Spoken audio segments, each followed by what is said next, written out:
Good morning. So I'm going to step you through the start of the three-layer project.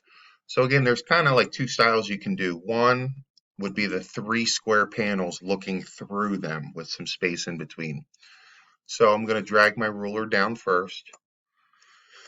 I'm going to grab a cube. I don't need it to be very tall. I'm going to make it 2 millimeters tall. And it really doesn't matter your numbers at this point. I'm just going to make it 70 by 70.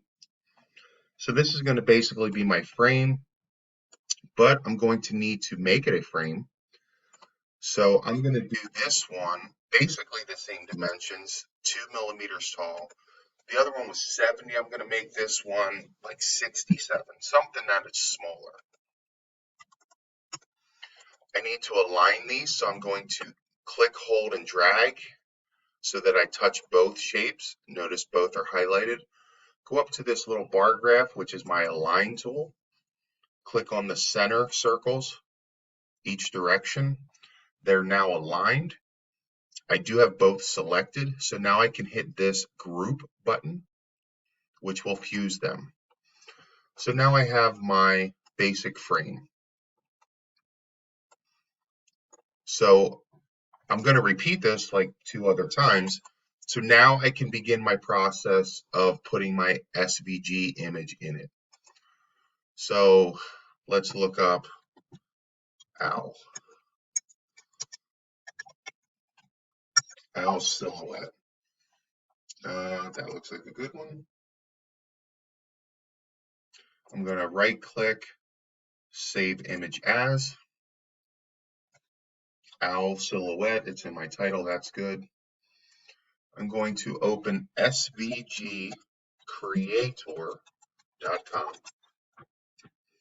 Scroll down a little bit to get the tan box, select my image, click on my file I just downloaded. Yours will probably be in downloads or recent.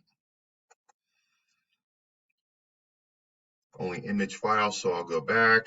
I'll pick a different image since that one it did not take.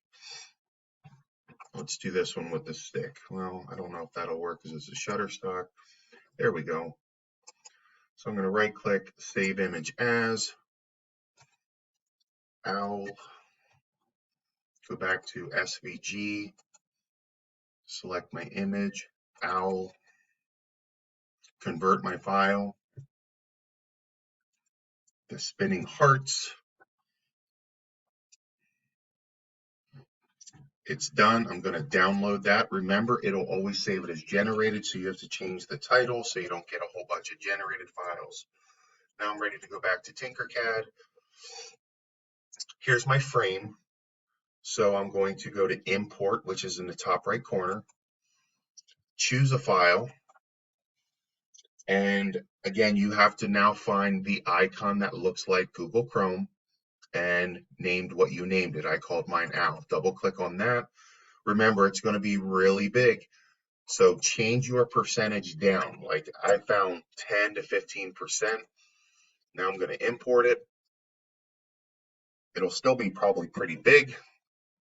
So I can click, hold the shift button down, grab the corner, and I can shrink it. Okay, so I'm going to make this the same height as my frame, which was 2. And basically what I'm going to do is drag him so now he's like touching the frame. So now he's got 2 connection points here. Okay, so I'm going to fuse them or group them. Click, hold, and drag my mouse to cover both shapes, and click my group button. So now that frame is done. So now I want to think about, what do I want in the background? Maybe I want a mountain, maybe I want, a sun or clouds or something. So I'm going to repeat this process 2 more times, make another frame, and actually let's go back a step. I'm going to click just on the frame and Control C as in cat and Control V as in vampire. And that'll be my second frame. Control C, Control V. There's my third frame. And I actually had a question yesterday. Someone said, Mr. Long, how do you make the bottom piece? So basically what you would do is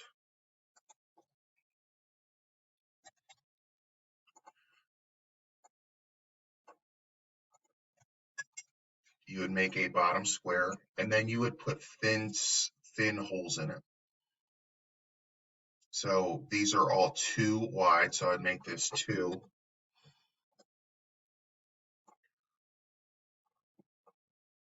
And then basically you stretch this across. So I took the hole, made it 2 across. I'm going to Control C, Control V that. I'm going to put one somewhere in the middle, Control C, Control V, and put one somewhere here. If I select all of those and group them, that'll basically give me my rectangle with my slots. So again, you would build out your other 2 frames. I'm going to go back and group him. Now, the way you kind of finish this is take each frame, click my turn arrow, and I can go up and type in 90. Now, again, notice when you turn something 90, part of it's going to be below the board. The easiest way to bring this flush to the board is click your shape and hit the letter D as in dog. Now he's up. And then basically all I'd have to do is move him into the frame holder. Okay, so that's how you would do the square kind of option. Let me just run through the circle kind of option. You would bring out a cylinder, similar idea, 70, 72. Bring out a whole cylinder, make this one smaller, like 67, 67, and 2. Grab both of them, go up to your alignment tool, click the center circles. They're already selected, hit the group button, and there you basically have that.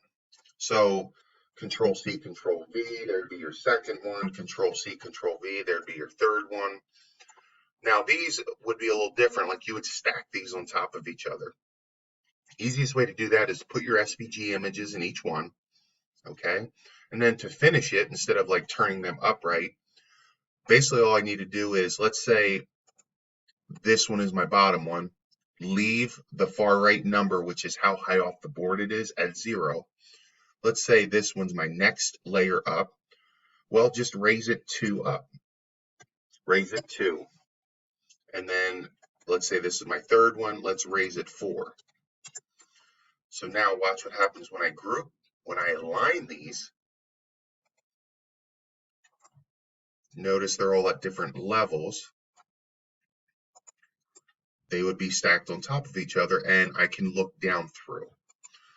Remember, when you're done with this project, whichever method you choose, go up to the top right and click Export, and make sure you click STL file. Now notice, I have it named my last name in 3-layer project or 3 art project or something like that. That's the file you are saving and uploading to Canvas. Okay? All right, good luck. Email me with questions.